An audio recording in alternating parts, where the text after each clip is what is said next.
আসসালামু আলাইকুম। কেমন আছো সবাই? আজকে আমরা বায়োলজির চ্যাপ্টার 6-এর ব্লাড সার্কুলেটিং সিস্টেম পড়ব। এর আগের ক্লাসে আমরা ট্রান্সপিরেশন, ডিফিউশন অ্যান্ড অসমোসিস নিয়ে শর্টলি ডিসকাস করেছিলাম। আজকে আমরা ব্লাড সার্কুলেটিং সিস্টেম নিয়ে ডিসকাস করব। আমাদের চ্যাপ্টারের নেম হচ্ছে ট্রান্সপোর্ট ইন অর্গানিজম। ঠিক আছে, তো ট্রান্সপোর্ট কথাটা থেকেই আমরা বুঝতে পারছি যে কোনো কিছুকে ট্রান্সলোকেট করা বা ট্রান্সপোর্ট করা, যে এক জায়গা থেকে আরেক জায়গায় নিয়ে যাওয়া, যেই মেথডটা বা যে সিস্টেমটা এবং এদের সাথে কারা কারা ইনভলভ আছে, কীভাবে এই কাজগুলো করে থাকে, সেগুলো আমরা এখানে দেখব। তার মধ্যে আমরা লিভিং অর্গানিজমের খুব ইম্পর্টেন্ট একটা জিনিস ব্লাড সার্কুলেটিং সিস্টেম, কারণ all living organisms have this system is the very important system that is called blood circulating system. আমাদের বডিতে, হিউম্যান বডিতে লিভিং অর্গানিজমের ক্ষেত্রে কীভাবে ব্লাড সার্কুলেটেড হয়, কোথা থেকে কোথায় যায়, সেখান থেকে আবার কীভাবে ফিরিয়ে আসে, বা এই কাজগুলোর সাথে তাদেরকে কে হেল্প করে, এভরিথিং আমরা জানবো এই ব্লাড সার্কুলেটিং সিস্টেমে। ঠিক আছে, আচ্ছা, ব্লাড সার্কুলেটিং সিস্টেমটা অ্যাকচুয়ালি দুই ভাগে হয়। একটা হচ্ছে গিয়ে ব্লাড সার্কুলেটরি সিস্টেম, সেকেন্ড হচ্ছে লিম্ফেটিক সিস্টেম। আমি একটু লিখে ফেলি, তাহলে তোমাদের জন্য সুবিধা হবে। নাম্বার 1,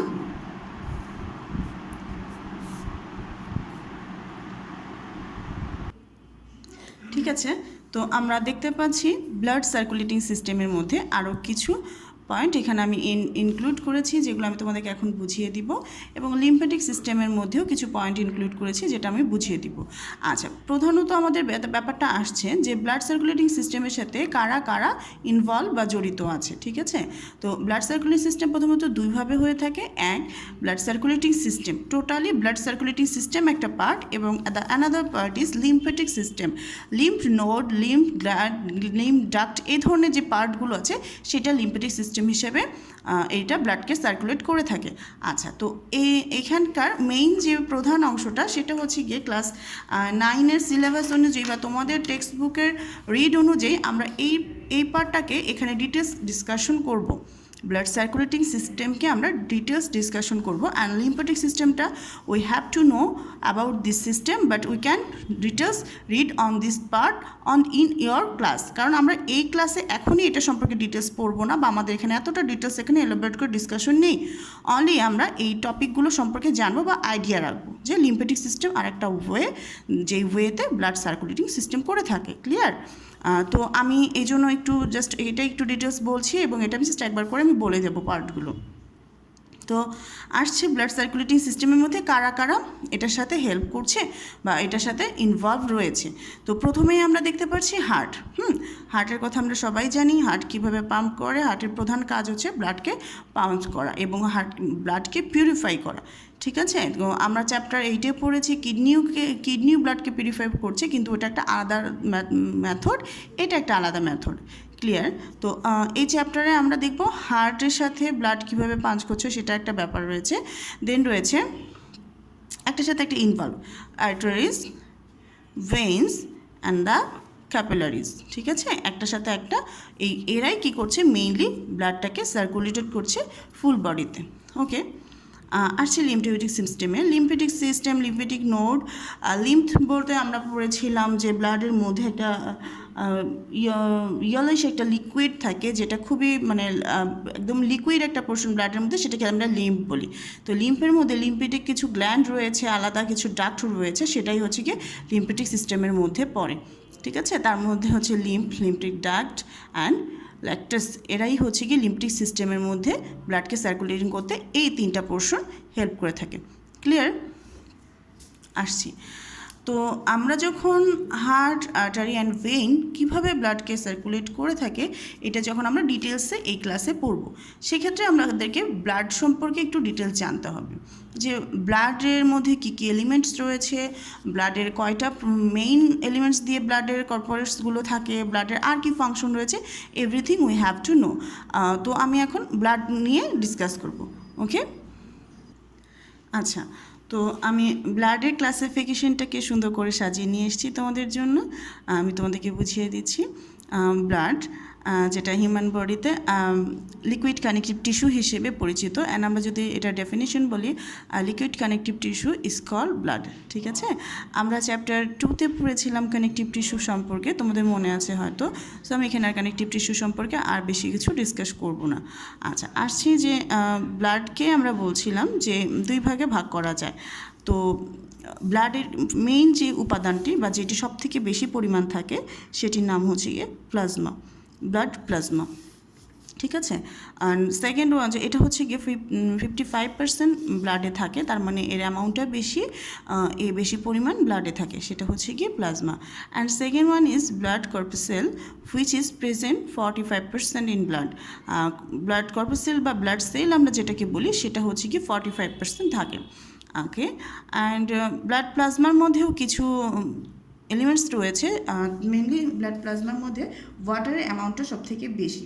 হ্যাঁ, তো ব্লাড প্লাজমা থেকে আমি বলবো যে এই অংশটা থেকে আমি আগে পড়িয়ে নিই, তারপরে বলবো কোন অংশ থেকে ক্রিয়েটিভ কোশ্চেন আসবে, কোন অংশ থেকে এমসিকিউ আসবে, আর কোন অংশ থেকে শর্ট কোশ্চেন্স আসবে। তো আমি ব্লাড প্লাজমাটাকে আজকে আগে ডিটেলস বলছি। ব্লাড প্লাজমাতে মেনলি ওয়াটার পরিমাণটা সব থেকে বেশি থাকে। তো ব্লাড প্লাজমার মধ্যে ওয়াটার ছাড়াও আরও কিছু অর্গানিক অ্যান্ড ইনঅর্গানিক পার্ট রয়েছে, সেগুলো আমি তোমাদেরকে একটু বলে দিচ্ছি। ব্লাড প্লাজমার মধ্যে রয়েছে প্রোটিন। আচ্ছা, আমরা জানি প্রোটিন অনেক রকম হয়, তার মধ্যে ব্লাডের যে স্পেসিফিক প্রোটিন, আমি আবার বলছি ব্লাডের যে স্পেসিফিক প্রোটিন তাকে বলা হয় অ্যালবুমিন, গ্লোবিমিন অ্যান্ড ফাইব্রিনোজেন। এই 3টে নাম যেন অবশ্যই মনে থাকে, কারণ তোমাদের এই অংশটির থেকে একটি শর্ট কোশ্চেন আসতে পারে, জাস্ট এই অংশটা থেকে। আমি একটু মার্ক করে দিচ্ছি। অ্যান্ড এই নামগুলো তোমরা ইন ফিউচারে অন্যান্য চ্যাপ্টারে আবার পাবে, কজ এই অংশগুলো কি তোমাকে এমসিকিউর জন্য বা কোনো ডিজিজকে ডিসক্রাইব করার জন্য তখন তোমার এই নামগুলো আসবে। তো তোমাকে এটা মনে রাখতে হবে এই জন্য যে তুমি যেন এখান থেকে নামটা চিনে গেলে নেক্সট যখন কোনো ডিজিজ সম্পর্কে পড়বে সেখানে তোমার অ্যালবুমিন, গ্লোবিমিন অ্যান্ড ফাইব্রিনোজেন অবশ্যই মাস্ট এই ওয়ার্ডগুলো এসে থাকে। তখন তোমাকে ওয়ার্ডটা দেখলেই যেন মনে হয় ও আচ্ছা অ্যালবুমিন তো হচ্ছে গিয়ে ব্লাডের প্রোটিন, ক্লিয়ার, এবং যেটা হচ্ছে প্লাজমাতে থাকে। এভাবে তোমাকে এটা মাথায় রাখতে হবে। তো এটা আমি বলছি যে এটা এমসিকিউর জন্য খুব ইম্পর্টেন্ট, শর্ট কোশ্চেন বা আদার্স কোনো কিছুর জন্য লাগছে না, জাস্ট তুমি এটা মনে রাখবে এই 3টি। ব্লাডের আরও প্রোটিন আছে, কিন্তু মেইনলি আমরা এখন এই 3টা জানবো যে এগুলো প্লাজমার মধ্যে থাকে। আচ্ছা, তো নেক্সট আসছে গ্লুকোজ। তোমরা গ্লুকোজ সম্পর্কে সবাই জানো, আমরা গ্লুকোজ সম্পর্কে চ্যাপ্টার 4-এ ডিটেলস পড়েছি, তো আর কিছু আর বলবো না। তো গ্লুকোজটা হচ্ছে গিয়ে ব্লাডের মধ্যে যে গ্লুকোজটা থাকে সেই গ্লুকোজটা কোন অংশতে থাকে, ব্লাডের কোন অংশতে থাকে, ব্লাডের প্লাজমাতে থাকে, ক্লিয়ার। আচ্ছা, অনেক সময় আমরা ডায়াবেটিস, বাসায় অনেক ডায়াবেটিস পেশেন্ট আছে, নানু দাদু বা আম্মু আব্বুর অনেকের থাকতে পারে, সেক্ষেত্রে আমরা শুনি যে ব্লাডে গ্লুকোজের অ্যামাউন্ট বেড়ে গিয়েছে বা গ্লুকোজ ফল করেছে। অ্যাকচুয়ালি এই জিনিসটা কি, এটা হচ্ছে গিয়ে ব্লাডের যে একটা সুগার থাকে সেই ব্লাড সুগারটাকে আমরা গ্লুকোজ বলে থাকি। ওকে, আচ্ছা, এটা গেল। এরপর আসছি ফ্যাট। খুবই স্মল অ্যামাউন্টে, খুব স্মল পার্টিকেলস অ্যামাউন্টে ব্লাডে কিছু ফ্যাটস থাকে, সেগুলো হচ্ছে গিয়ে প্লাজমার সাথে থাকে। এরপর থাকে মিনারেল সল্ট। আচ্ছা, তো তোমরা যদি কখনো আমাদের অবশ্যই কারো না কারো অবশ্যই ব্লাডটা একটু টেস্ট করা হয়েছে, এই জন্য যে ছোটোবেলায় যখন আমাদের দাঁত পড়ে যেত, দাঁত উঠানো হতো, তখন আমরা আলটিমেটলি ব্লাডটা আমাদের মুখে লাগতো বা আমাদের টাঙের সাথে লাগলে আমরা টেস্টটা বুঝতে পারি। তোমরা জানো ব্লাডের টেস্টটা একটু সল্টিস, হ্যাঁ, কারণ হচ্ছে গিয়ে ব্লাডের মধ্যে এটা হচ্ছে গিয়ে তোমার মানে বেজ থাকে, মানে খাট থাকে, দ্যাটস ওয়াই এটা একটু সল্টি একটা টেস্ট হয় ব্লাডের ক্ষেত্রে। তো এই ব্লাডের মধ্যে কিছুটা মিনারেল সল্ট থাকে। আরও রয়েছে ভিটামিনস, হরমোনস অ্যান্ড অ্যান্টিবডিজ। তাছাড়াও রয়েছে ওয়েস্ট প্রোডাক্ট, যে আমাদের বডির কিছু ওয়েস্ট প্রোডাক্ট থাকে যেগুলো অনেক সময় আমাদের ব্লাডের সাহায্যেও বের হয়ে থাকে। আচ্ছা, ওয়েস্ট প্রোডাক্টগুলো ব্লাডের সাহায্যে বডি থেকে কীভাবে রিমুভ হয় সেটা আমরা এই অংশটায় জানবো, ব্লাড কর্পাসেলের পার্টে জানবো। অ্যাকচুয়ালি এদেরকে আমরা ইন্ট্রোডিউস করালাম তোমাদের সাথে এই পার্টগুলোকে, যে এই পার্টগুলো প্লাজমার মধ্যে থাকে এবং এই পার্টগুলোর অ্যামাউন্ট কম বেশি হলে বা ইরেগুলার হলে কি হতে পারে, কে ওটাকে মেনটেন করে এবং তখন ওটাকে কিভাবে প্রিভেন্ট করা যায়, এই সবগুলো ফাংশনাল ওয়ার্ক হয়ে থাকে ব্লাড কর্পাসেলের মধ্যে, ক্লিয়ার। আবার বলছি, ব্লাডের ব্লাড হচ্ছে কি খুব লোকাল একটা নাম, লোকাল ল্যাঙ্গুয়েজে আমরা বললাম। তো ব্লাডের যখন আমি বায়োলজিক্যাল না বা অ্যানাটমিক্যাল নাম বলবো তখন এটাকে হিমাটোলজিক্যাল বলা হয়। তো হিমাটোলজিক্যাল কোনো ইফেক্ট বা কোনো অ্যাকশন বা কোনো ডিজিজ যদি হয়, রক্ত রিলেটেড কোনো রক্ত ডিজিজ বা কোনো ধরনের প্রবলেম যদি হয়, সেটা হয়ে থাকে কি এই বাকি 3টা অংশের কম বেশি বা অ্যামাউন্ট ইনক্রিজ বা ডিক্রিজ বা এদের কোনো কারণে আবার এরাই দেখা যায় এগুলোকে সলভ করে থাকে। তার মানে কি দেখা যাচ্ছে যে ব্লাড রিলেটেড কোনো ডিজিজ বা কোনো প্রবলেম যদি হয়ে থাকে, এদের অ্যামাউন্ট, এই যে আমি যেটা বলছি ব্লাড কর্পাসেল 45% রয়েছে ব্লাডের মধ্যে, সেটার মধ্যে আমি শর্টলি ইন্ট্রোডিউস করাচ্ছি আরবিসি, যেটাকে আমরা রেড ব্লাড সেল বলি, হোয়াইট বিসি মানে ডাব্লিউবিসি যেটা বলি হোয়াইট ব্লাড সেল অ্যান্ড প্ল্যাটিলেটস। এই 3টা অংশ ব্লাডের ফাংশনাল কাজগুলো করে থাকে। ক্লিয়ার? এই প্লাজমাও ফাংশনাল কাজ করে থাকে, কিন্তু মেইনলি ব্লাডের ফাংশনাল কাজগুলো করে থাকে ব্লাড কর্পাসেল, যেটা 45% আছে, কিন্তু তারপরেও দেখা যায় এর ফাংশনাল ওয়ার্কগুলো অনেক বেশি। এর ফাংশনাল কোনো ওয়ার্কে যদি ইমব্যালেন্স হয়ে থাকে তখনই আমরা বিভিন্ন ডিজিজে অ্যাট্রাক্ট হয়ে থাকি। আবার ডিজিজ থেকে প্রিভেন্ট হওয়ার জন্য এরা আমাদেরকে বিভিন্ন ওয়ে দেয় বা আমাদেরকে বিভিন্নভাবে সাহায্য করে। ক্লিয়ার? তো এটা হচ্ছে কি 45% থাকলেও দেখা যায় যে এদের ফাংশনাল কাজগুলো অনেক ইম্পর্টেন্ট, অনেক হাই মানে ফাংশন এরা কী করে ক্যারি করে থাকে। ক্লিয়ার? তো আমরা ব্লাড প্লাজমা পড়লাম। আর একটা কথা বলছি, ব্লাড প্লাজমা শুধু ডেফিনিশনটা তোমার এসকিউতে আসে, শর্ট কোশ্চেন, এগুলো খুব একটা দরকার হয় না, তুমি জেনে রাখতে পারো এমসিকিউর জন্য, তারপরেও খুব রেয়ার আসে না। আমি যেটা এমসিকিউর জন্য সেটা বলে দিচ্ছি এগুলো, তারপরে একটু এমসিকিউর জন্য দেখে রাখো। আর অবশ্যই তোমার জানা দরকার ব্লাড প্লাজমার মধ্যে কী কী পার্ট রয়েছে, এই নামগুলো, কেমন? আর এখন আমি ডিটেলসে ডিসকাস করবো। আমি এখানে শর্টলি লিখেছি, বাট আমি যখন ডিসকাস করবো তখন দেখবে শুধু রেড ব্লাড সেল, শুধুই হোয়াইট ব্লাড সেল এবং শুধুই প্ল্যাটিলেটস ডিসকাস করতে গেলে অনেক টপিক চলে আসে, কারণ এদের অ্যামাউন্ট, এরা কীরকম লাইফ লিড করে, এদের অ্যামাউন্ট ইনক্রিজ হলে কী হয়, ডিক্রিজ হলে কী হয়, হিউম্যান বডিতে এদের পজিশন কোথায়, আর কোথায় কোথায় থাকে, এভরিথিং আমরা জানবো। তো ওভারঅল আমি এই পেজটা চেঞ্জ করার আগে আরেকবার তোমাদেরকে একটু দেখাতে চাই যে এভাবে ব্লাড সার্কুলেটিং সিস্টেম, তার মধ্যে প্রথমেই আমরা বলছি ব্লাড সার্কুলেটিং সিস্টেম দুইভাবে হয়ে থাকে, একটা হচ্ছে ব্লাড সার্কুলেটিং সিস্টেম, দুই হচ্ছে কি লিম্ফেটিক সিস্টেম। ব্লাড সার্কুলেটিং সিস্টেমের মধ্যে কয়েকটি পার্ট আছে, যেটা আমি তোমাদেরকে দেখিয়েছি। লিম্ফেটিক সিস্টেমের মধ্যেও কয়েকটি পার্ট আছে, সেটাও আমি তোমাদেরকে দেখিয়েছি। আসছি ব্লাডের মধ্যে, যেটা শুধু মেইনলি ব্লাড সার্কুলেট করে থাকে হিউম্যান বডি বা অল লিভিং অর্গানিজম তাদের ক্ষেত্রে। তো সেখানে আবার দেখছি ব্লাডকে আমরা দুই ভাগে ভাগ করতে পারি বা ব্লাডের ক্লাসিফাই দুই ভাগে করতে পারি। আচ্ছা, এখানে আমি একটা কথা বলতে চাই, আমাদের স্টুডেন্টদের বা তোমাদের ক্ষেত্রে খুব কমন একটা ভুল হয়ে থাকে, যদি তোমাদেরকে বলা হয়, কোশ্চেন করা হয়, এটা কেন ইম্পর্টেন্ট এই জন্য বলি যে ভাইভা এক্সামে এখান থেকে কোশ্চেন থাকে, যেহেতু তোমরা 9-এর স্টুডেন্ট, 10-এর স্টুডেন্ট হবে নেক্সট ইয়ারে, তো তোমাদের জন্য যেটা হয় যে তোমাদের একটা ল্যাব এক্সাম হয়ে থাকে, বায়োলজি, ফিজিক্স, কেমিস্ট্রি, তো সেখানে তোমাদের 5 মার্কসের একটা ভাইভা এক্সাম হয়। তোমরা স্কুলে অনেকেই হয়তো এটা ফেস করেছো, অনেকে হয়তো করনি, বা এটা তোমাদের বোর্ডে অবশ্যই করতে হবে। সেক্ষেত্রে সেই 5 মার্কসের কোশ্চেনটা দেখা যায় 5 মার্কস হয়, কিন্তু ভাইবার জন্য অনেক কিছু পড়তে হয়, অনেক কিছু জেনে রাখতে হয়। তো সেই ভাইবার জন্য এই কোশ্চেনগুলোতে তোমার এখান থেকে তারা কোশ্চেন চুজ করে, এবং এমসিকিউর জন্য এই অংশটা কোশ্চেন হয়। আর মেইনলি এটা বইয়ের জন্য যদি বলি, টেক্সট বুক লার্নের জন্য এটা হচ্ছে গিয়ে সিকিউর জন্য খুব important. CQ, SQ and MCQ সব কিছুর জন্য এখান থেকে এই পার্টটা থেকে সব কিছু লাগবে, কেমন? তো আমি যেটা বলছিলাম যে how many type of bloods, তখন সবাই কী করে চট করে ওখানে অপশন 1 থাকে, 2 থাকে, 3 থাকে, 4 থেকে সবাই চট করে 3 দিয়ে দেয়, কারণ তখন সবার মাথায় আসে red blood cell, white blood cell and platelets. Cause এই অংশটা আমাদের এত পড়তে হবে, এটা সম্পর্কে আমাদের এত কোশ্চেন আসবে, এত বেশি ডিসকাশন হবে এটা সম্পর্কে, কিন্তু খুবই ইন্টারেস্টিং, তোমরা মজা পাবে। তো তখন তোমাদের মাথায় এই অংশটা কেমন করে জানি চলে যায়, কেমন করে জানি তোমরা প্লাজমার কথাটা ভুলে যাও। তখনই তোমাদের কোশ্চেন আসে যে how many type of bloods, মানে ব্লাড কত প্রকার, তখনই তোমরা চুজ করে ফেলো অপশন 3 প্রকার। বাট এটা কিন্তু ব্লাড বেসিক্যালি 2 টাইপ, 2 প্রকার, তার একটি ভাগ ব্লাড কর্পাসেল, তার সাব সেকশনগুলো হচ্ছে গিয়ে এই তিনটা। ক্লিয়ার? তো আমরা বলবো ব্লাড ক্লাসিফিকেশনে বলবো ব্লাড বেসিক্যালি 2 টাইপ, বাট যদি বলি blood corpuscle, how many type of blood corpuscle বা ব্লাড সেল, তখন আমরা এই অংশ তিনটার কথা বলবো। ক্লিয়ার? এই ভুলটা আমাদের ম্যাক্সিমাম স্টুডেন্টরা করে থাকে, এই জায়গাটায় ঘুলিয়ে ফেলে যে blood how many type of blood 2 type, ওটাকে তারা 3 টাইপ, এই তিনটা তখন তাদের মাথায় সেট হয়ে যায়। এটা একটা কমন মিস্টেক। তো আশা করি এটা তোমরা মাথায় রাখবে যে কী ভুলটা হতে পারে, অ্যান্ড এক্সামে কী ভুলটা হয়ে থাকে সেটা তোমরা স্ক্রিপ্ট করবে। ওকে, আমরা এখন ব্লাড কর্পাসেলের যে পার্টগুলো রয়েছে এদেরকে নিয়ে একটু ডিটেলস ডিসকাশন করব। আমরা এখানে একটা কোশ্চেন লিখেছি, how many type of blood sell. এটা খুবই শর্ট একটা কোশ্চেন, মানে খুবই কমন একটা কোশ্চেন, শর্ট কোশ্চেন হিসেবে এসে থাকে, এমসিকিউতে আসে, যেটা আমি একটু আগে তোমাদেরকে ডিসকাস করছিলাম। How many type of blood cell, there are 3 type of blood cell. তখন হয়তো কোশ্চেন থাকতে পারে ডিসক্রাইব ইট, তখন আমি ডিসক্রাইব করতে গেলে ফার্স্টে আমাকে রেড ব্লাড সেল ডিসকাস করতে হবে, কেমন? তো আমি এখন তোমাদেরকে রেড ব্লাড সেলটাকে ডিসক্রাইব করে দেখাচ্ছি। আচ্ছা, red blood corpuscle, blood corpuscle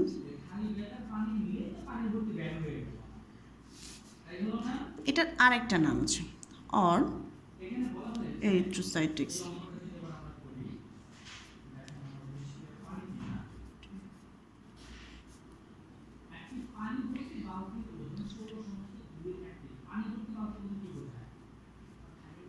এরিথ্রোসাইটিস, আচ্ছা, রেড ব্লাড কর্পাসেল আর এরিথ্রোসাইটিস, এই নামটাই হচ্ছে কি আমরা চিনে থাকি। আচ্ছা, ভালো কথা, এখন আমরা এর পরিচয়ে আসি, এর কী কী কাজ। আচ্ছা, আমরা যে ব্লাড সেলের মধ্যে 3 প্রকার ব্লাড সেল দেখেছি, তাদের মধ্যে সবথেকে ইম্পর্টেন্ট রোল প্লে করে হচ্ছে গিয়ে red blood cell. It's play a very important role,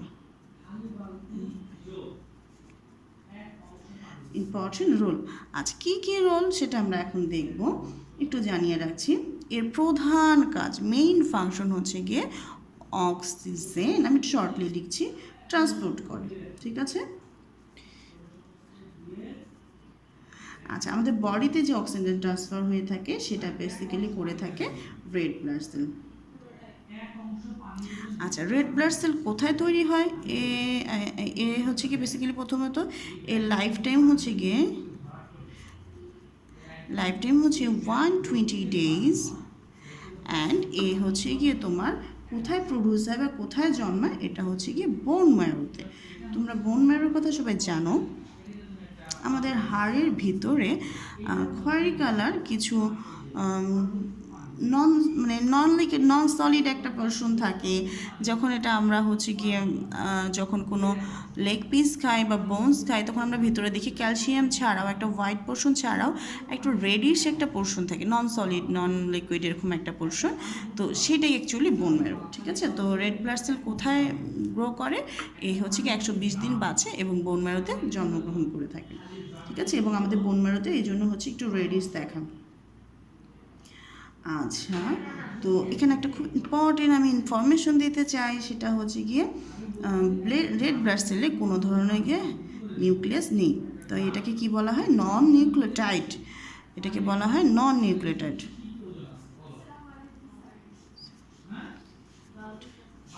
so এইটা একটু মাথায় রাখতে হবে, কারণ এই প্রত্যেকটা পয়েন্টই তোমাকে ইন্ট্রোডিউস করেছে রেড ব্লাড সেলের সাথে, অ্যান্ড এরা হচ্ছে গিয়ে তোমাকে জানাচ্ছে রেড ব্লাড সেলের অ্যাক্টিভিটিসগুলো। ঠিক আছে?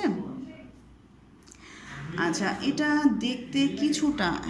দেখতে কিছুটা ডিস্ক টাইপস, আবার কথাটা হচ্ছে গিয়ে বায়ো কনভেক্স ডিস্ক টাইপস, মানে গোল, আবার হচ্ছে গিয়ে এরকম অর্ধগোল চাঁদের মতো, লাইক এটাকে বায়ো কনভেক্স ডিস্ক বলা হয়। এই অংশটা আমি একটু এঁকে দেখাবো এবং লাস্টে তোমাদেরকে ছবিও দেখাবো। হ্যাঁ, কিছুটা হচ্ছে গিয়ে কখনো কখনো এটাকে দেখতে কিছুটা ডিস্কের মতো লাগে, সার্কেল বা রাউন্ড ডিস্ক।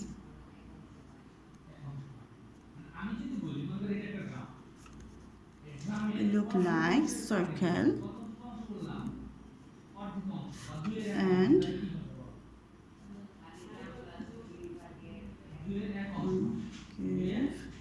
ডিস্ক। ঠিক আছে? আচ্ছা, আমি একটু এঁকে দেখাচ্ছি, লাইক এমন। আর যদি এটাকে আমি সাইড থেকে দেখি, যদি আমি এটাকে এভাবে দেখি, উপর থেকে দেখি এটা গোল, এটা যদি সাইড থেকে দেখি এই যে লাইক কিসের সাথে এক্সাম্পল, আমার হাতটা দেখো, উপর থেকে দেখতে তোমার যেমন লম্বাটা লাগছে, সাইড থেকে দেখলে এটাকে তোমার লম্বাটা লাগছে, কিন্তু আমি হাতটা যদি বাঁকা করি তাহলে তোমাকে এটা মনে হবে যে এটা একটা মানে এটা হচ্ছে কি বায়োকনভেক একটা শেপ, মানে একটু বাঁকা টাইপসের শেপ। এটার শেপটা যদি আমি সাইড থেকে দেখি তখন এটাকে দেখতে এমন লাগে,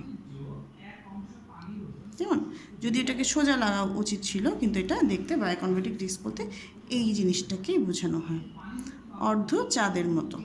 ক্লিয়ার? আচ্ছা, এর আরও ইনফরমেশন জানবো। হিউম্যান বডিতে 5 মিলিয়ন রেড ব্লাড সেল থাকে। কতগুলো থাকে? এটা অ্যাপ্রক্সিমেটলি 5 মিলিয়ন।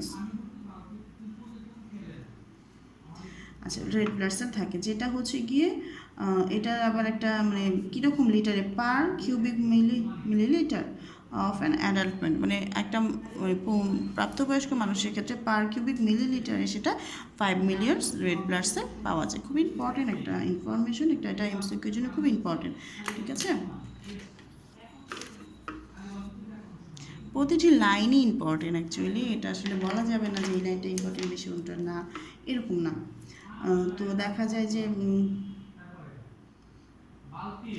যেটা যদি আমি কম্পেয়ার করি, আচ্ছা যেটা আমি কম্পেয়ার যদি করি 5 মিলিয়ন পার কিউবিক মিলিলিটারে রেড ব্লাড সেল পাওয়া যায়, এটা দেখা যায় হোয়াইট ব্লাড সেলের থেকে 500 মোর দেন 5 টাইম, মানে 500 টাইমস মানে সময় বেশি এটা হোয়াইট ব্লাড সেল থেকে রেড ব্লাড সেল থাকে। এবং আমি তোমাদের প্রথমেই বলেছি রেড ব্লাড সেল 3 ধরনের ব্লাড সেলের মধ্যে রেড ব্লাড সেলটা খুবই ইম্পর্টেন্ট রোল প্লে করে। কেমন? আচ্ছা, এখানে আবার একটা ব্যাপার থাকে যে হিউম্যান বডির ক্ষেত্রে যদি আমি একজন মেল অ্যান্ড একটা ফিমেলকে যদি আমি কম্পেয়ার করি, তখন দেখা যায় একজন মেলের বডিতে যে পরিমাণ রেড ব্লাড সেল থাকে তার থেকে কম পরিমাণ একজন ফিমেলের বডিতে থাকে। ঠিক আছে, মেলের থেকে ফিমেলের বডিতে রেড ব্লাড সেলটা একটু কম থাকে। আবার ইনফ্যান্টের ক্ষেত্রে, বাচ্চাদের ক্ষেত্রে, যে নিউবর্ন বেবির ক্ষেত্রে আবার রেড ব্লাড সেলের অ্যামাউন্টটা বেশি পাওয়া যায়। এটা খুবই ইম্পর্টেন্ট। ঠিক আছে, আর মেইন ফাংশন আমি বলবো রেড ব্লাড সেলের। আচ্ছা, আমি আগে ইন্ট্রোডিউস দিয়ে নিই, তারপরে ফাংশনগুলো বলবো, কেমন? ইন্ডিভিজুয়াল আলাদা করে বলছি। রেড ব্লাড সেল সম্পর্কে আর কি বলা যেতে পারে? মেইন কাজ তো সে বলেছি, অক্সিজেনকে ট্রান্সপোর্ট করে থাকে। আচ্ছা, তো আবার বলছি, একটু রিভিউ করে দিচ্ছি। রেড ব্লাড সেল খুব ইম্পর্ট্যান্ট একটা রোল প্লে করে। এর মেইন কাজ হচ্ছে অক্সিজেন ট্রান্সপোর্ট করা, এবং এর 120 দিন বাঁচে, এবং এ কোথায় জন্মগ্রহণ করে? বোন ম্যারোতে জন্মগ্রহণ করে। কেমন? এবং এটা নন নিউক্লিওটাইড, মানে এর মধ্যে কোনো ধরনের নিউক্লিয়াস থাকে না। আর এটা দেখতে, শেপটা দেখতে গোল, এবং সাইড থেকে মানে কিছুটা বায়োকনভেক ডিস্কের মতো দেখতে, এবং এটা হচ্ছে পার কিউবিক মিলিলিটারে 5 মিলিয়ন রেড ব্লাড সেল দেখা যায়। ওকে, আচ্ছা, আর এটা আমি এখন ফাংশনগুলো বলি।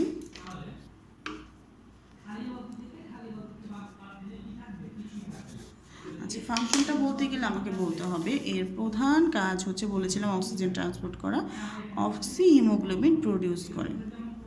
কি প্রডিউস করে? Oxy haemoglobin. আচ্ছা, যেটা কি না আমাদের ব্লাডকে কি করে? পিওর করে। Which is pure hour blood? Oxy haemoglobin একটা কম্পোনেন্ট যেটা কে প্রডিউস করে? রেড ব্লাড সেল প্রডিউস করে, এবং এই অক্সি হিমোগ্লোবিনটা কী করে? আমাদের ব্লাডকে পিউরিফাই করে।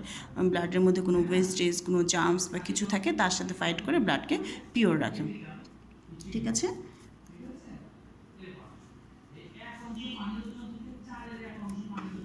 ওকে, এরপর আসছি হচ্ছে আমি, আচ্ছা, অক্সি হিমোগ্লোবিনটা থেকে একটা শর্ট কোশ্চেন থাকবে, খুবই ইম্পর্টেন্ট শর্ট কোশ্চেন থাকবে, খুবই ইম্পর্টেন্ট।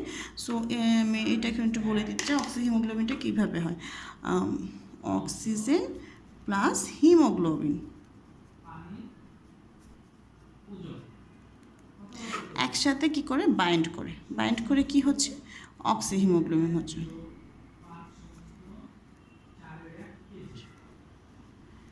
আচ্ছা, অক্সি হিমোগ্লোবিন, এবং এই অক্সি হিমোগ্লোবিন খুবই একটা পাওয়ারফুল একটা কম্পোনেন্ট হয়ে যায়, যেটা কি করে? এই অক্সি হিমোগ্লোবিনটা কি করে? আমাদের ইমিউনিটি সিস্টেমকে অ্যাক্টিভ করে। কি করে?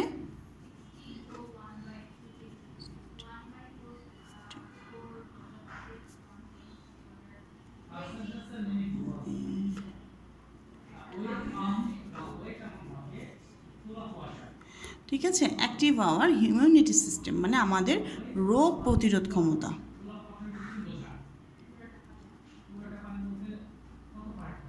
আচ্ছা, তাহলে কি বলছি যে এই অক্সিহিমোগ্লোবিনটা আমাদের রোগ প্রতিরোধ ক্ষমতাকে বাড়িয়ে দেয়। যদি আবার এই অক্সিহিমোগ্লোবিনটা কখনো ভেঙে যায় তাহলে কোন ফর্মটা পাওয়া যাবে?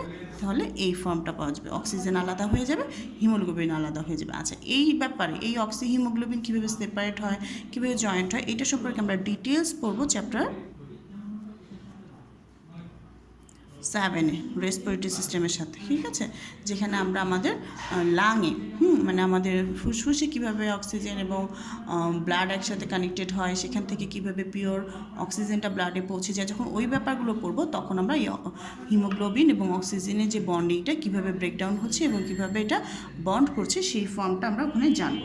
আচ্ছা, তাহলে আমরা এখানে বললাম যে হিমোগ্লোবিনটা খুব ইম্পর্টেন্ট একটা কোশ্চেন হবে। এখানে আরেকটা কথা বলে রাখি, হিমোগ্লোবিনটা কী? যদি হিমোগ্লোবিনটা কী বলে, it's a red pigment মানে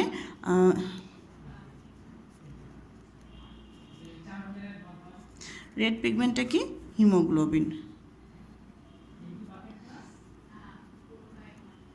ঠিক আছে, ব্লাড যে রেড কালার হয়ে থাকে এটার মেইন যে পিগমেন্টটা সেই কালারের জন্য যে দায়ী সেটাই হচ্ছে কি এই হিমোগ্লোবিন, এটাই হচ্ছে রক্তটাকে লাল দেখায়। এখন আমাদের এখানে এটার সাথে একটা কোশ্চেন আসতে পারে, আমরা ওভারঅল রেড ব্লাড সেল নিয়ে ডিসকাস করছি। তো রেড ব্লাড সেলের অ্যামাউন্ট যদি কখনো বডিতে কমে যায় বা কখনো যদি বেড়ে যায়, বা হিউম্যান বডিতে ফিমেল অ্যান্ড মেলের এটা একটা ভেরিয়েশন আছে, যখন সেক্ষেত্রে কী হতে পারে এবং না হতে পারে সেটা আমাদের জানা খুবই দরকার। কজ আমরা বায়োলজি পড়ছি, প্রত্যেকটা বডি পার্ট বডির ফাংশনের সাথে অবশ্যই কোনো না কোনো ডিজিজ ইনভলভ থাকে। যদি সেই বডির কোনো পার্ট বা কোনো গ্ল্যান্ডের সাথে যে এলিমেন্টসগুলো থাকে এদের যদি ইরেগুলারিটি দেখা যায় বা এদের সেল ডিভিশনে যদি কোনো প্রবলেম হয়, সেক্ষেত্রে দেখা যায় ওটা একটা অন্য ধরনের activities, irregular behave activities show করে এবং সেখান থেকে আমাদের বিভিন্ন ডিজিজ এবং বিভিন্ন প্রবলেম হতে পারে। তো এইগুলোই আমরা বায়োলজিতে পড়ে থাকি এবং এটাই আমাদের জানতে হবে যে এটা কমে গেলে বা বেড়ে গেলে কী হতে পারে, এবার এটাকে প্রিভেনশন আমরা কিভাবে করব। এই সব কিছুই হচ্ছে কি আমাদের বায়োলজি স্টাডিতে থাকে। তো তাই আমরা রেড ব্লাড সেল নিয়ে এতক্ষণ বললাম, ডিসকাস করলাম, এর অ্যামাউন্ট বললাম, এর মানে সাইজ বললাম, এটা দেখতে কেমন, এটার কী কাজ, সব কিছু বললাম। এখন আমাদের জানা দরকার যদি আমাদের বডিতে রেড ব্লাড সেল বেড়ে যায় কোনো কারণে বা কমে যায় সেক্ষেত্রে কী হবে। অ্যাকচুয়ালি রেড ব্লাড সেলটাকে আমরা মেইন যে উপাদানটা রেড ব্লাড সেলের সেটাই হচ্ছে কি হিমোগ্লোবিন। হ্যাঁ, এই হিমোগ্লোবিনটা দেখা যায় যে আমি একটু লিখে দেখাই। এই রেড ব্লাড সেলটা হিমোগ্লোবিনটা মেল এবং ফিমেলের ক্ষেত্রে ভ্যারি করে এবং ভ্যারি করার জন্য দেখা যায় যে মেল এবং ফিমেলের বডির ইমিউনিটি সিস্টেম রোগ প্রতিরোধ ক্ষমতার ভেরিয়েশন দেখা যায়। ঠিক আছে, মেলের ক্ষেত্রে দেখা যায় হিমোগ্লোবিন রেঞ্জটা হচ্ছে গিয়ে 13 to 17। ঠিক আছে, 13 থেকে 17 পর্যন্ত। আর ফিমেলের ক্ষেত্রে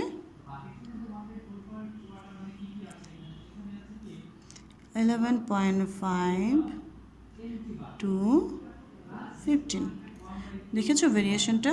মেয়েদের শরীরে 11.5 থেকে 15 পর্যন্ত থাকে আর ছেলেদের 13 থেকে 17। মেয়েদের শুরুই হচ্ছে 11 থেকে আর ছেলেদের শুরুই হচ্ছে 13 থেকে। তাহলে এদেরটা হায়ার দেন ফিমেল, রাইট? এদের haemoglobin range is higher than female. আচ্ছা, কোনো কারণে যদি এই হিমোগ্লোবিন অ্যামাউন্টটা ফল করে মানে কমে যায় তখন কি হবে? যদি কমে যায় তখন আমরা সেই পেশেন্টের ক্ষেত্রে দেখব তার হাত, মুখ, চোখ শুকিয়ে যাচ্ছে বা একটু মানে ফ্যাকাশে টাইপসের হয়ে যাচ্ছে, সে মানে রেডিশ কালার থেকে আমাদের বেসিক্যালি এই যে আমাদের হাতে একটা লালচে লালচে ভাব দেখা যায় তখন এটা কী হয়ে যাবে? সাদা হয়ে যাবে। এই যে আমাদের নখের মধ্যে একটা লালচে লালচে ভাব দেখা যায়, এই অংশটা সাদা হয়ে যাবে। তোমরা দেখবে ডাক্তারের কাছে গেলে উনি তোমাদের অনেক সময় চোখটা একটু টেনে চোখের নিচের যে মাসেলটা থাকে ওই অংশটা টেস্ট করে। আসলে ওখানে কী টেস্ট করে? ওখানে যে ছোটো ছোটো ক্যাপিলারিগুলো আছে সেই ক্যাপিলারিগুলোটা কত কতটা রেডিশ বা কতটা হোয়াইট হয়ে গেছে। কারণ হোয়াইট হয়ে যাওয়া চোখের নিচে মানে ভিতরে নিচের দিকে রেডিশ অংশটা থাকা মানে হ্যাঁ মোটামুটি ব্লাড আছে বা ব্লাডের রেঞ্জটা ওখান থেকে বোঝা যায়। আর যদি চোখের নিচে অংশটা ক্যাপিলারিগুলো হোয়াইটেস্ট হয়ে যায় মানে সাদা অংশটা বেশি হয়ে যায়, লাল অংশটা কমে যায়, তখন বুঝতে হবে ওই পেশেন্টের ক্ষেত্রে রক্তের ঘাটতি রয়েছে। হ্যাঁ, এবং এটাকে তখন আমরা বলি একটা ডিজিজ, সেটা হচ্ছে কি অ্যানিমিয়া। ঠিক আছে, অ্যানিমিয়া এর মানে হচ্ছে গিয়ে রক্তশূন্যতা। আমার জানা মতে এই ব্যাপারগুলো আমি প্রায় ক্লাসে ডিসকাস করি। তোমরা যারা আমার ক্লাস 8 থেকে করছো, আগে থেকে করে থাকো, তোমরা তোমাদের এই ব্যাচটা মোটামুটি আমার এই ব্যাপারগুলো জানে যে আমি এই ক্লাসে এই কমন ডিসকাশনগুলো করে থাকি। এবং আমি এটা অনেকবার ক্লাসে বলেছি যে হিমোগ্লোবিন কমে গেলে আমাদের কী কী প্রবলেম হয়। আমাদের কী কী প্রবলেম হয়, তখন আমাদের কী করে এটাকে বাড়ানো উচিত বা আমাদের কী ধরনের খাবার খাওয়া উচিত, এই এভরিথিং আমরা ডিসকাস করি। কারণ রেড ব্লাড সেলটা যখন আমরা পড়ছি এবং এটার সাথে অবশ্যই অ্যানিমিয়াটা ওতপ্রোতভাবে এটা ইনভলভ, এবং এই ডিজিজটা সম্পর্কে আমরা ম্যাক্সিমাম বাংলাদেশের 85% women's are affected on this disease. 85% women মানে ফিমেলদের ক্ষেত্রে। নাওয়েডেজ ছেলেরাও এটাতে এফেক্টেড হচ্ছে, রক্তশূন্যতা, রক্ত কমে যাচ্ছে শরীরে। এটা খুবই একটা হরিবল একটা ব্যাপার এবং এটা খুব কমন এবং এটা খুবই একটা মানে টেনশনের কিছু নেই। তবে এটাকে ফুডের মাধ্যমেও কিউর করা যায়, কখনো ফুডের মাধ্যমে। যদি সিভিলার কন্ডিশনে পেশেন্ট খুব বেশি মানে হিমোগ্লোবিন লেস বা খুব বেশি যদি অ্যানিমিয়া তাকে শো করা হয়, সেক্ষেত্রে তাকে আয়রন সাসপেনশন বা আয়রন স্যালাইন দেওয়া হয়, অথবা তাকে ব্লাড ট্রান্সফার করে অনেক সময় তার এই ঘাটতিটাকে পূরণ করা হয়। ক্লিয়ার? আচ্ছা, আমি এই জন্য অ্যানিমিয়া নিয়ে এত ডিটেলস ডিসকাশন করছি, কারণ অ্যানিমিয়ার রিলেটেড ডিজিজ তোমরা এই চ্যাপ্টারের শেষে পাবে এবং এটা কি সেটা তোমাদের কোশ্চেনে আসে, খুব ইম্পর্টেন্ট একটা জিনিস। এই জন্য রেড ব্লাড সেলটা আমরা পড়তে গেলে এই প্রত্যেকটা টপিক একটার সাথে একটা ইনভলভ, এবং হিমোগ্লোবিন অ্যামাউন্টটা সবসময় আমাদের বডিতে ব্যালেন্স থাকা উচিত এবং মাঝে মাঝে টেস্ট করে দেখা উচিত যে হিমোগ্লোবিন রেঞ্জটা কেমন আছে। এটা মানুষকে যেমন আমাদেরকে হেল্প করে বাইরের জার্মস এবং যে কোনো কিছু থেকে আমাদেরকে অ্যাক্টিভ রাখে, ঠিক সেরকম হিমোগ্লোবিন কমে গেলে আমাদের শরীরের শক্তি, এনার্জি বা আমাদের যে এরকম মুভমেন্টের পাওয়ার, এভরিথিং আমরা আস্তে আস্তে লস করতে থাকি। আমরা হয়তো সাডেনলি মানে বুঝতে পারি না যে আমার হিমোগ্লোবিন কমে যাচ্ছে, বা I feel tired on when I talk, I feel tired when I walk, I feel tired when I am breathing, I feel মানে সেই প্রবলেমগুলো আমরা ফিল করি। এটা খুবই ন্যাচারাল যে আমি কথা বলতে আমার একটু টায়ার্ড লাগছে, আমরা এটাকে কোনো মাথায় আনি, এটা এমনি হতেই পারে। আবার আমরা হাঁটছি, সিঁড়িতে উঠছি, আমার হার্ট পাঞ্চটা অনেক ফাস্ট হচ্ছে। লাইক তুমি যখন ফুটবল খেলো, তুমি যখন র্যাকেট খেলো, তুমি যখন রান করো, তখন যে আমার মানে এর হার্ট পাঞ্চ যত হয়, হার্টবিটটা যত ফাস্ট হয়, ঠিক সেই হার্টবিটটা যদি তুমি নর্মাল ওয়ার্ক করলে, নর্মাল একটু কাজ করলে হয়, তাহলে অবশ্যই এটা চিন্তার ব্যাপার। কারণ তুমি দৌড়াচ্ছ না, বাট তুমি হাঁপাচ্ছ। কেন হাঁপাচ্ছ? আমি সিঁড়ি বেয়ে উঠলাম, তাতে আমি হাঁপাচ্ছি। আমি কোনো একটা জিনিস এখান থেকে ওখানে ট্রান্সফার করার পর আমি হাঁপাচ্ছি। এটাকে বায়োলজিক্যাল ভাষায় বলা হয় পালপিটেশন, মানে হার্টবিটটা ফাস্ট হয়ে যাওয়া। আবার তুমি ঘুমালে, ঘুম থেকে ওঠার পর তোমার বুক ধরফর করছে, এটাকেও পালপিটেশন বলা হয়। মানে যখন তোমার হার্টবিটটা ফাস্ট হয়ে যাবে বা বুক ধরফর করবে, এইগুলোকেই আমরা পালপিটেশন বলি, বা হার্টের যে ইরেগুলার সিস্টেমটা, এটাকে পালপিটেশন বলা হয়। এবং আরেকটা কথা বলা ইম্পর্টেন্ট, যখন আমাদের বডিতে হিমোগ্লোবিন কমে যায়, তখন কি হয়, আমাদের বডিতে ব্লাডটা একটু লিকুইড বেশি হয়ে যায়, বেশি থিন হয়ে যায়, পাতলা হয়ে যায়। কারণ হিমোগ্লোবিন একটা আয়রনিস একটা সাবস্টেন্স, এটার থেকে যখন এটা পরিমাণ কমে যায় তখন এটা বেশি পাতলা হয়ে যায়। তবে তুমি একটু আমাকে বলো যে তোমরা যদি কোনো ঠিক একটা জিনিসকে, ঠিক একটা লিকুইডকে যদি কোথাও থেকে, সাপোজ আমি এখানে টেকে দেখাচ্ছি, ঠিক একটা জিনিসকে কোথাও থেকে যদি গড়িয়ে ফেলার চেষ্টা করো, ওয়াটার ড্রপলেট থিক, মানে একটু থিক, তাহলে সেটা যত কন্টেস্টেড আস্তে পাস হবে, আলটিমেটলি তার থেকে লিকুইড একটা ওয়াটার ড্রপলেট বা কিছু, তার থেকে লিকুইড কিন্তু অনেক বেশি র্যাপিডলি ফাস্ট পাস হবে। আমি কতটা বোঝাতে পেরেছি? যখন ব্লাডটা ঠিক থাকে, তখন যতটা এদের মুভমেন্টটা বা এর ট্রান্সলোকেশন চেঞ্জটা, যে গড়িয়ে পড়া বা এর যাওয়ার অংশটা একটু দেখা যায় কি যতটা স্লো হয়, যখন ব্লাডটা হালকা হয়ে যায় বা পাতলা হয়ে যায়, তখন এটা অনেক ফাস্ট হয়ে যায়। তাতে কি হচ্ছে? তাতে যেটা হচ্ছে, আমাদের হার্ট স্বাভাবিকভাবে তার যে একটা ক্যাপাসিটি থাকে ব্লাডকে পিউরিফাই করা, তার থেকে যখন ব্লাডটা লিকুইড হয়ে আসছে তার কাছে, তখন কি হচ্ছে, এ কী করছে, তার নর্মালের থেকে বেশি পরিমাণ ব্লাড ফ্লো করছে। এবং এ যে এরকম নর্মালি যেরকম করে মানে হার্ট নর্মালি যেরকম করে ব্লাডটাকে ট্রান্সফার করে বা পাঞ্চ করে থাকে, তার থেকে এ কী করতেছে, আরও র্যাপিডলি পাঞ্চ করছে। আমার কথা বোঝা গিয়েছে? যখন ব্লাডটা লিকুইড, মানে আমি এটা আমার একটা এক্সপিরিয়েন্স থেকে বলছি তোমাদেরকে বোঝানোর জন্য। কেন পালপিটেশন হয়, কেন বুক ধরফর করে, সেটা বোঝানোর জন্য বলছি। যে আমার ব্লাডটা যখন ঠিক থাকে, হিমোগ্লোবিনটা পরিমাণ সঠিক থাকে, ও যেই ফ্লোতে আসে তার থেকে ব্লাডে যখন হিমোগ্লোবিন কমে যায়, তখন ব্লাডটা ঠিক হয়ে যায়, থিন হয়ে যায়, এবং তখন ও কী করে, ওর মুভমেন্টটাকে র্যাপিডলি করে ফেলে। তো র্যাপিডলি করার ফলে ব্লাড পাঞ্চটা স্বাভাবিকের তুলনা থেকে আরও বেশি র্যাপিড হয়ে যায়। কোনটা? আমাদের হার্টবিটটা।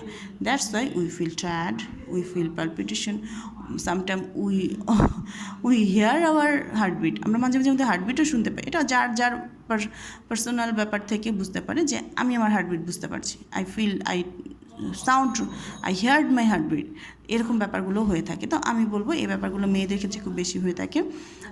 আমি জানি যখন আমি ক্লাস এই ব্যাপারগুলো পড়াই, তো ম্যাক্সিমাম মেয়েরা বলে হ্যাঁ মিস, এটা আমার সাথে হয়, হ্যাঁ আমার এরকম হয়, আমি এটা ফিল করি। ছেলেদের ক্ষেত্রেও বলছি আমি যে অ্যানিমিয়া ডিজিজটা এখন ছেলেদের ক্ষেত্রেও দেখা যায়। আর ছেলেরা তো ফুটবল খেলতে গেলে ওরা তো বুঝে ওরা কতটা দৌড়াচ্ছে, ওরা হাঁপাচ্ছে বা হচ্ছে, টায়ার্ড হচ্ছে। যাই হোক, এইগুলো সব কিছুই একটার সাথে একটা রিলেটেড। তাই আমি হচ্ছে গিয়ে তোমাদেরকে মোটামুটি এতটুকু ডিসকাস করে বুঝিয়ে দিলাম। আচ্ছা, আমি এখন তোমাদেরকে কিছু কালার পিকচার দেখাতে চাই, যেটা তোমাদের কাছে খুব ইন্টারেস্টিং হবে। দেখো, এটা হচ্ছে গিয়ে various type of blood corpuscle. এই যে ইয়েলিশ যে ব্যাপারগুলো দেখছো, এগুলো কিন্তু হচ্ছে গিয়ে প্লাজমা, হ্যাঁ, লিকুইড। অ্যান্ড এটা হচ্ছে রেড ব্লাড সেল, এইটা হচ্ছে কি হোয়াইট ব্লাড সেল, যেটা আমরা এখনও ডিটেলস পড়বো। আর বাকি ছোটো ছোটো এই যে অংশগুলো হচ্ছে গিয়ে প্লাটিলেটস। কেমন? এটা হচ্ছে গিয়ে মানে ওভারঅল ব্লাডের প্যাকেজ বলতে পারো, যেটা আমরা প্লাজমা অ্যান্ড ব্লাড কর্পাসেল সহ একসাথে দেখছি। কেমন? আর individual blood cell, red blood সেলের কথা যদি বলি, ইন্ডিভিজুয়াল রেড ব্লাড সেল হচ্ছে এই যে বলছিলাম যে সার্কেলিক টাইপ, আর হচ্ছে গিয়ে কিছুটা যখন আমরা সাইড থেকে দেখি, সেটাকে দেখতে কেমন মনে হয়, যে ডিক্স টাইপসের, যে এটা কনকেভ ডিক্স যেটা মনে হয়, সেটা হচ্ছে কি এই শেপটা। কেমন? আর আমি তোমাদেরকে একটু আগেও যখন হিমোগ্লোবিন নিয়ে বলছিলাম, অ্যানিমিয়া নিয়ে বলছিলাম, দেখো তোমাদের বই এখানে একটা পার্ট রয়েছে হিমোগ্লোবিন নিয়ে। এটা তোমার খুব ইম্পর্টেন্ট, অ্যান্ড এসকিউ এর জন্য ইম্পর্টেন্ট, এবং এটা ইম্পর্টেন্ট ফর ইউ, তোমার জানা দরকার হিমোগ্লোবিনটা কী, এটা কমে গেলে কী হয়, অ্যানিমিয়াটি কী। আমি তোমাদেরকে বলছিলাম 85%, তোমাদের বইয়ে দেওয়া হচ্ছে twice third population are affected on this disease, মানে দুই তৃতীয়াংশ মানুষ হচ্ছে কি এই ডিজিজে এফেক্টেড। তো আশা করছি আমি যেভাবে বুঝিয়ে দিয়েছি সেটা বোঝানোর পরে তোমরা যদি অংশটা পড়ো, আমি সবাইকে বলবো আমার ক্লাসটা আগে দেখবে, তারপরে তোমরা বইগুলো পড়বে, তাহলে তোমাদের জন্য বুঝতে খুবই ইজি হবে। ওকে, তো আমি এবার দেখাবো হচ্ছে গিয়ে হোয়াইট ব্লাড সেল। কেমন? হোয়াইট ব্লাড সেল দেখাবো। তো এখানে আমরা হোয়াইট ব্লাড সেল পড়তে গেলে যেটা দেখবো, যে লাইফ টাইম হচ্ছে গিয়ে 4 to 10 days, sorry 1 to 15 days, ঠিক আছে। এবং হচ্ছে কি এটা কী পরিমাণ থাকে, 4 to 10,000 white blood corpuscle per cubic of in blood. আচ্ছা, 4 থেকে 10,000 হোয়াইট ব্লাড সেল আমাদের বডিতে থাকে। আচ্ছা, হোয়াইট ব্লাড সেলের মেইন কাজ, এখানে একটা সুন্দর কথা বলেছে, এটা ইরেগুলার শেপ, এটা শেপের কোনো ঠিক নেই। তো হোয়াইট ব্লাড সেলের মেইন কাজ কি? তো আমি জানি যে আমার স্টুডেন্টরা, তোমরা এটা অনেকেই জানো, তোমরা এগুলো আগে পড়েছো। হ্যাঁ, আমি সবসময় কোনো না কোনো ডিসকাশন করতে গেলে ব্লাড সেল সম্পর্কে বলি।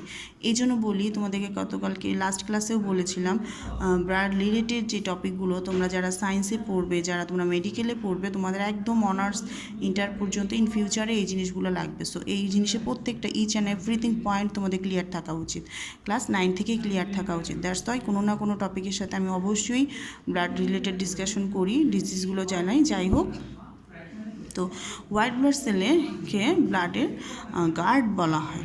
কেন গার্ড বলা হয়? কারণ হোয়াইট ব্লাড সেল আমাদের বডির জার্মসকে কিল করে, জার্মসকে সে খেয়ে ফেলে। খুবই একটা ইন্টারেস্টিং সে কাজ করে। যখনই কোনো বাহিরটার সাইড থেকে আমাদের ব্লাডে, কোনো জার্মস বা মাইক্রোওয়েভস যখন ইন করে, এই হোয়াইট ব্লাড সেলটাকে খেয়ে ফেলে। আচ্ছা, এখন মজার ব্যাপার হচ্ছে গিয়ে এই যে জার্মসকে সে খেয়ে ফেলে, এই খেয়ে ফেলার যে একটা প্রসেস বা মেথড, এই পুরো সিস্টেমটাকে বলা হয় ফ্যাগোসাইটোসিস। আচ্ছা, তাহলে আমি একটু তোমাদেরকে ডিসকাস করি যে সে কীভাবে এই জার্মসের সাথে ফাইট করে।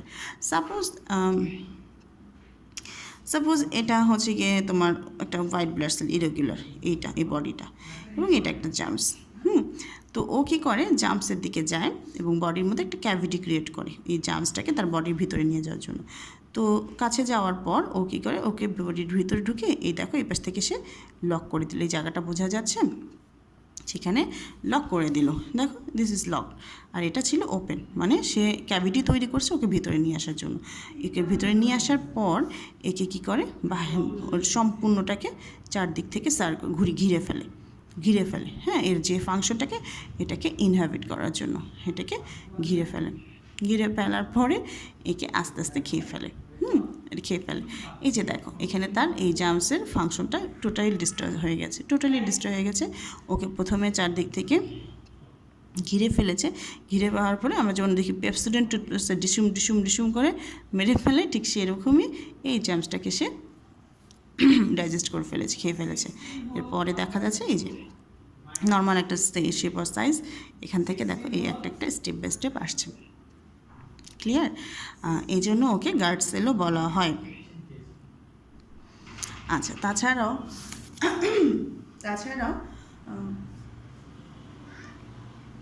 আর হোয়াইট ব্লাড সেল দেখা যায় ডিএনএ কন্টেইন করে। ওকে, ডিএনএ কন্টেইন করে, এটা খুব ইম্পর্টেন্ট একটা কাজ।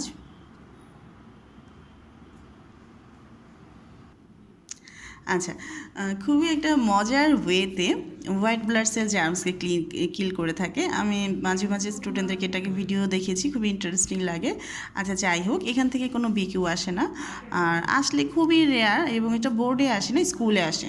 স্কুলে আসে যে ফ্যাগোসাইটোসিস মেথডটা দেখো, কোনো দরকার হয় না। এটা ফ্যাগোসাইটোসিস কি, এটা একটা শর্ট কোশ্চেন আসতে পারে, বাট বিকিউ কখনো আসে না। কেমন বললাম তো, যদি আসে স্কুলের এক্সামে আসবে, বোর্ডে আসবে না। ক্লিয়ার? এবার আসছি type off white blood sell.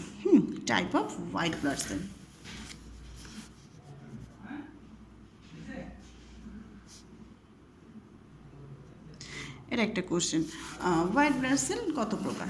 তো এই অংশটা থেকে আমি বলবো, টোটালি এমসিকিউর জন্য পড়বো আমরা এই পুরো অংশটাই, তারপর আমি একটু ডিটেলস ডিসকাস করে দিচ্ছি। হোয়াইট ব্লাড সেলস আর টু টাইপ, একটা হচ্ছে গ্র্যানুলোসাইট, একটা হচ্ছে গিয়ে অ্যাগ্রানুলোসাইট। হ্যাঁ, গ্র্যানুলোসাইট অ্যান্ড অ্যাগ্রানুলোসাইট। ওকে, আসছি গ্র্যানুলোসাইট ডিসকাস করতে। দেখো সাথে কিছু ছবিও আছে, সেগুলোও বলবো। আগে একটু গ্র্যানুলোসাইটটা ডিসকাস করে নিই। গ্র্যানুলোসাইটটা কেমন, এটা হচ্ছে গিয়ে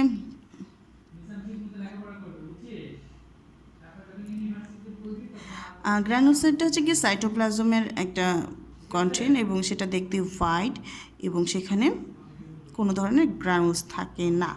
ঠিক আছে, এবং এটাই দেখতে একেবারেই ট্রান্সপারেন্ট, এটা দেখতে একদমই স্বচ্ছ। কেমন? আর অ্যাগ্রানুলোসাইট আবার কয় ভাগে ভাগ করা হয়েছে, অ্যাগ্রানুলোসাইটকে আবার দুই ভাগে ভাগ করা হয়েছে, একটা হচ্ছে কি লিম্ফোসাইট, একটা হচ্ছে গিয়ে মোনোসাইট। কেমন? অ্যাগ্রানুলোসাইটকে আরও দুই ভাগে ভাগ করা হয়েছে, লিম্ফোসাইট এবং মোনোসাইট। দেখো এখানে আবার বলছে যে তারা কী প্রডিউস করে, lymphatic node, tonsil, spleen, etc. Spleen হচ্ছে কি আমাদের স্টমাকের একটু উপরে থাকে এই অংশটা, spleen. Okay, and lymphocyte are small cell with large nucleic. হ্যাঁ, এটার সাথে নিউক্লিয়াসটা একটু বড় থাকে, নিউক্লিকটা দেখতে বড় থাকে। আচ্ছা, monocyte are monocyte are large cell with small oval kidney shape. এটা দেখতে ওভাল কিডনি শেপের মতো। আমি ছবিগুলো একটু পরে দেখাচ্ছি, আমি একটু বলিনি। এই যে দেখো মোনোসাইটের ছবি দেখাচ্ছে, এটার ভিতরে দেখতে দেখো কিডনি শেপের মতো, এটাই বলছে যে দেখতে কিডনি শেপ। ওভিউল, এটা তো ওভিউল কিন্তু কিডনি শেপ দেখতে। আর লিম্ফোসাইট দেখো, এটা পুরোটাই গোল, এটা স্মল একটা সেল, ভেরি স্মল একটা সেল। আচ্ছা, এই তো এছাড়াও আছে বলছে লিম্ফোসাইট কিলস দ্য জার্ম, এবং এটা কী করে, এই বডিতে যদি কোনো ধরনের জার্মস থাকে সেটা কী করে, অ্যান্টিবায়োটিক সাহায্যে সেটাকে মেরে ফেলতে হেল্প করে। এবং আমাদের ইমিউনিটি পাওয়ারকে কী করে, ইনক্রিজ করে। খুব ইম্পর্টেন্ট কথা, এগুলো কিন্তু সবই তোমরা এমসিকিউর জন্য মুখস্থ করাবা। এখানে বলছে on the other hand monocyte kill the germs in phagocytosis process. আচ্ছা, এখানে কথা হচ্ছে গিয়ে আমরা এই ফ্যাগোসাইটোসিস প্রসেসটা যখন জানলাম বা পড়লাম তখন আমি ওভারঅল হোয়াইট ব্লাড সেলের কথা বলেছি। এখানে এসে আমরা ইন্ডিভিজুয়াল হোয়াইট ব্লাড সেলের কোন সেলটা স্পেসিফিক কী কাজ করে সেই জিনিসটা পড়ছি। ঠিক আছে, কোন সেলটা স্পেসিফিক কী কাজ করে সেটা পড়ছি। আচ্ছা, অ্যাগ্রানোসাইটটা কী বললাম, নন গ্রানুলস বা উইদাউট গ্রানুলস, এটাই। আচ্ছা, এখন গ্রানুলস সহ সেটা হচ্ছে গিয়ে গ্রানুলোসাইট। আচ্ছা, এখন আমরা গ্রানুলোসাইট পড়ব। আমরা অ্যাগ্রানোসাইট পড়লাম, আমরা এখন গ্রানুলোসাইট পড়ব। তো গ্রানুলোসাইট যেটা আমরা দেখছি যে গ্রানুলোসাইট নামটা শুনে granules then cyte, that is সাইটোপ্লাজমের সাইট অ্যান্ড গ্রানুলসের গ্রানুল, এই গ্রানুলোসাইট এই দুইটি ওয়ার্ড একসাথে হয়ে গ্রানুলোসাইট হয়েছে। তার মানে বুঝতে পারছি যে সাইটোপ্লাজমের সাথে কিছু গ্রানুলস থাকবে, স্ট্রেন গ্রানুলস, সেটাই হচ্ছে গিয়ে গ্রানুলোসাইট। এরা আবার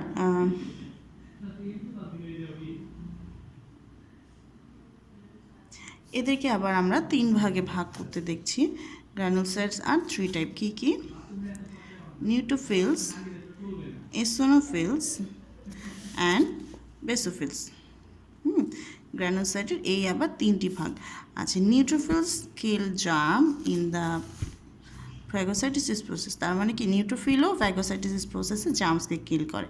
আর এসোনোফিল অ্যান্ড বেসোফিলের ইম্পর্টেন্টটা একটু মনে রাখবো, এসোনোফিল অ্যান্ড বেসোফিল এগুলো কিন্তু প্রতিটাই এমসিকিউর জন্য।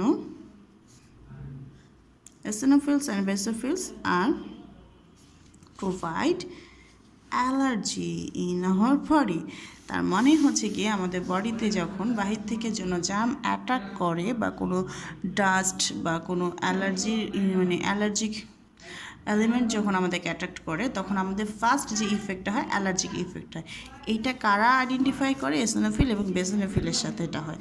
এরপরে গিয়ে তোমার নিউট্রোফিল, অ্যাগ্রানোসাইটের আদার যে পার্টগুলো আছে ওরা গিয়ে সেই জার্মসটাকে ক্লিন করে, আস্তে আস্তে ওটার সাথে ফাইট করতে চেষ্টা করে বা ওইটার সাথে অ্যান্টিবডিটাকে রিঅ্যাক্ট করতে চেষ্টা করে। কেমন? আচ্ছা, এখানে আর একটা প্রশ্ন আছে, দেখো কি বলছে, অ্যালার্জিক ইফেক্ট যে দেয় এইটার কেমিক্যাল নামটা হচ্ছে গিয়ে হিস্টামিন। এটা কিন্তু খুবই ইম্পর্টেন্ট একটা জিনিস যে হিস্টামিন কী, এটা একটা কোশ্চেন আসবে। তোমরা বলবা যে এসোনোফিল অ্যান্ড বেসোফিল কী করে অ্যালার্জিক ইফেক্ট দেয়, এটাকে কেমিক্যাল নাম হচ্ছে গিয়ে হিস্টামিন। বলো হোয়াট ইজ হিস্টামিন, খুবই শর্ট কোশ্চেন আসে, এমসিকিউ আসে।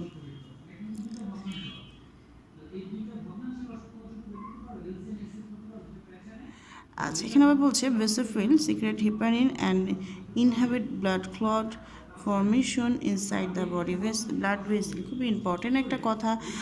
বেসোফিল আবার কী করে, এটা হচ্ছে কি তোমার ইসোনোফিল হচ্ছে কি হিস্টামিন বলছে, বেসোফিল কী করছে, ব্লাডটাকে ক্লট করা থেকে ব্লাড ক্লট করে ইনহ্যাবিট করে, যে ব্লাড ক্লট হয়ে যায় আমাদের বডির এনভায়রনমেন্টে অনেক সময় ইন্টারনাল ব্লাড ক্লট হয়ে যায়, সেটাকে সে কী করে প্রিভেন্ট করে বা ইনহ্যাবিট করে। আচ্ছা, তো মোটামুটি আজকে আমরা ব্লাডের দুইটা মেইন যে দুইটা ফাংশন আমরা বলি, ব্লাড সেলের মেইন দুইটা ফাংশনাল ওয়ার্ক বা দুইটা সেল সম্পর্কে ডিসকাস করে ফেলেছি। একটা হচ্ছে রেড ব্লাড সেল আর একটা হচ্ছে গিয়ে হোয়াইট ব্লাড সেল। আচ্ছা, এখানে একটা খুব ইম্পর্টেন্ট কথা, আমি তোমাদের রেড ব্লাড সেল পড়ানোর পর একটা ডিজিজ নিয়ে ডিসকাস করেছি, এবার আমি হোয়াইট ব্লাড সেল পড়িয়ে ফেলেছি, এখন একটা ডিজিজ নিয়ে আমি ডিসকাস করব। সেটা হচ্ছে গিয়ে যদি কখনো আমাদের বডিতে হোয়াইট ব্লাড সেলের অ্যামাউন্ট বেড়ে যায়, ব্লাড ইনক্রিজ এক্সেসিভ, যদি কখনো এনি হাউ আমাদের বডিতে হোয়াইট ব্লাড সেল এক্সেস বেড়ে যায়, তখন যেই ডিজিজটা হয় তারকে লোকালি তার বায়োলজিক্যাল নেম বা কেমিক্যাল নেম হচ্ছে লিউকেমিয়া অ্যান্ড লোকাল নেম হচ্ছে কি ব্লাড ক্যান্সার। তাই না?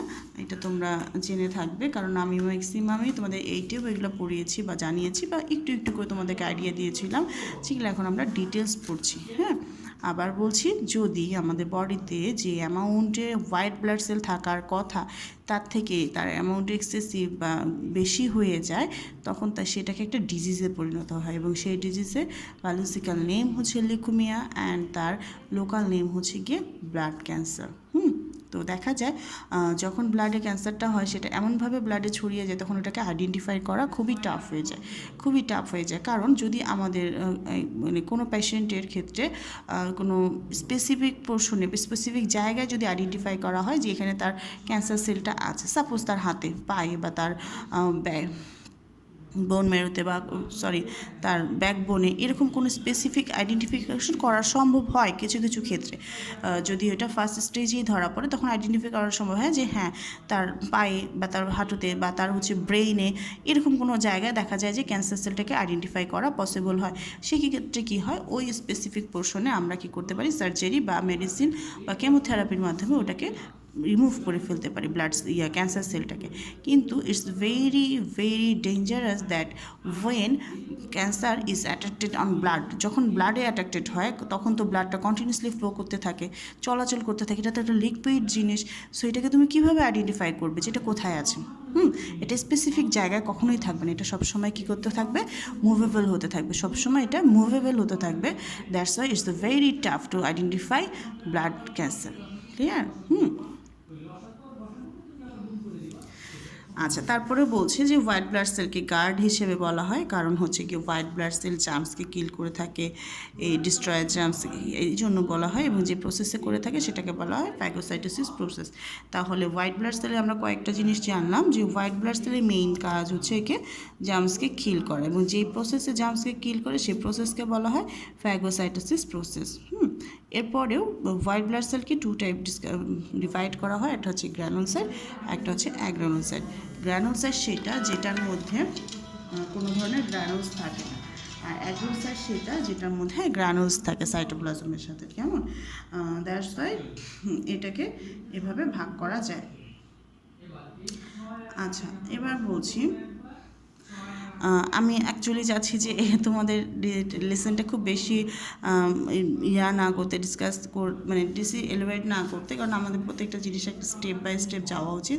আমি আজকে যতটুকু পড়েছি তোমরা আমার এই ক্লাসের থেকে ভিডিওটা দেখে বইয়ের সাথে মিলিয়ে তোমাদের যেখানে যেখানে বুঝতে সমস্যা সেই অংশগুলো কমেন্ট করে আমাকে জানাবে, নয়তো তোমাদের যে গ্রুপটা আছে সেই গ্রুপে আমাকে কোশ্চেন করবে। আমি তোমাদের লাস্ট জিজ্ঞেস করেছিলাম তোমাদের সিলেবাসটা কি, নো ওয়ারি অ্যান্সার মি। কেউ আমাকে জানাওনি তোমাদের সিলেবাসটা কি আমাকে জানাতে হবে, এবং আজকের ক্লাসে কোথায় কোথায় বুঝতে সমস্যা হয়েছে, কোন অংশটা আবার বুঝিয়ে দিলে সুবিধা হয়। আমি কিন্তু তোমাদেরকে অ্যানিমিয়াটা ডিটেলস বুঝিয়ে দিয়েছি, লিউকেমিয়াটাও মোটামুটি বুঝিয়ে দিয়েছি। আরেকটা কথা বলবো,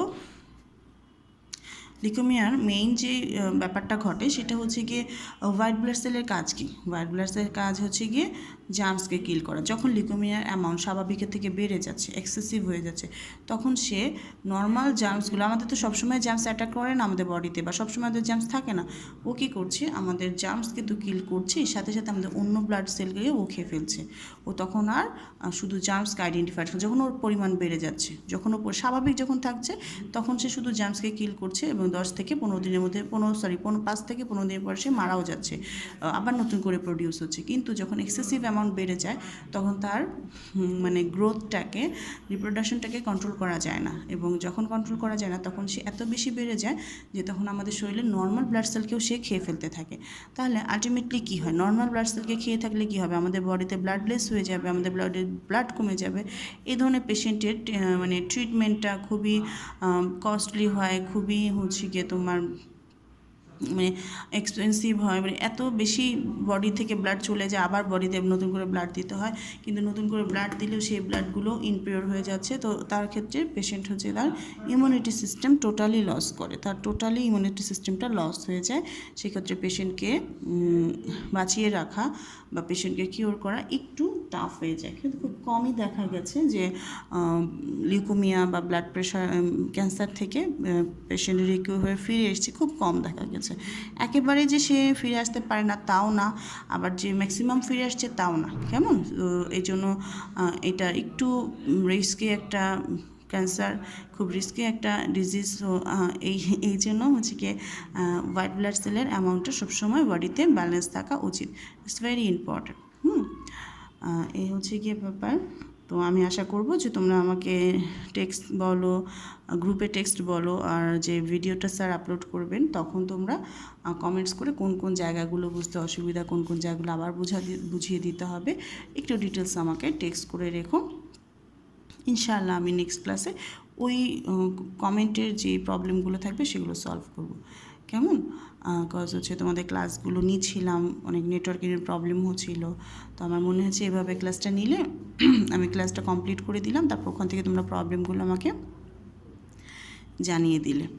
এই হচ্ছে গিয়ে ব্যাপার। এবং নেক্সট ক্লাসে আমরা পড়বো হচ্ছে প্লাটেলেটস বা থ্রোম্বোসাইটোসিস। তাহলেই আমাদের মোটামুটি ব্লাড যে পড়ছি তার মাত্র 1 পয়েন্ট আমরা শেষ করলাম। আর অনেক ইম্পর্টেন্ট পার্ট আছে যেগুলো আমরা হচ্ছে গিয়ে স্টেপ বাই স্টেপ একটার পর একটা করে শেষ করে নেক্সট ক্লাসে নেক্সট ভিডিওতে শেষ করে দেবো ইনশাআল্লাহ। তো ঠিক আছে, আল্লাহ হাফেজ। তোমরা কমেন্টে আমাকে তোমাদের প্রবলেমগুলো জানিয়ে দিও।